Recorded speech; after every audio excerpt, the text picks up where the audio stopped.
कधी न होणारी गोष्ट आहे. पेपर फुटी झाल्यावर कोणी राजीनामा दिला नाही. आपण जर दिला तर हा ऐतिहासिक निर्णय राज्यामध्ये घडेल की या जो पेपर फुटीचा घोटाळा झालाय, काँग्रेस तिथं काही नैतिकता स्वीकारली नाही. आपण नैतिकता स्वीकारणारा आहात की नाही, आणि आपण ह्या गोष्टीची नैतिकता स्वीकारून राजीनामा देणारा आहात की नाही. त्या आंदोलनामध्ये आमच्या प्रामुख्याने 12 मागण्या होत्या. आज आम्ही आपल्याला भेटायला आलो. ह्या 12 मागण्या येत्या 8 दिवसामध्ये आमच्या मान्य होतील अशा पद्धतीची आम्हाला अपेक्षा आहे. आम्ही त्याच्यामध्ये डेडलाईन 8 दिवसांनी दिलेली आहे.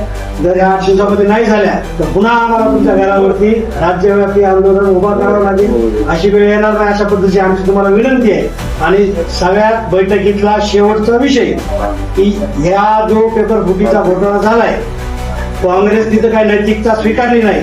आपण नैतिकता स्वीकारणारा आहात की नाही, आणि आपण ह्या गोष्टीची नैतिकता स्वीकारून राजीनामा देणारा आहात की नाही, हा आमचा या बैठकीतला शेवटचा विषय आहे. याच्यावरती आपलं काय मत? 6 लाख आणि येणाऱ्या काळामध्ये पण अन्य जे विद्यार्थी आहेत, आमची पण जबाबदारी नाही का?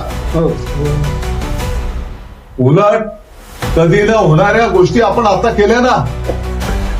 कधी न होणारी गोष्ट आहे. पेपर फुटी झाल्यावर कोणी राजीनामा दिला नाही. आपण जर दिला तर हा ऐतिहासिक निर्णय राज्यामध्ये घडेल. दादा ज्या वेळेस द्यायचा राहिला कोणाला न विचारता पण देईल.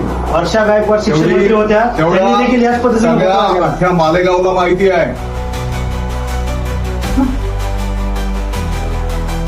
आपण हा ऐतिहासिक निर्णय राज्यामध्ये घ्यावा.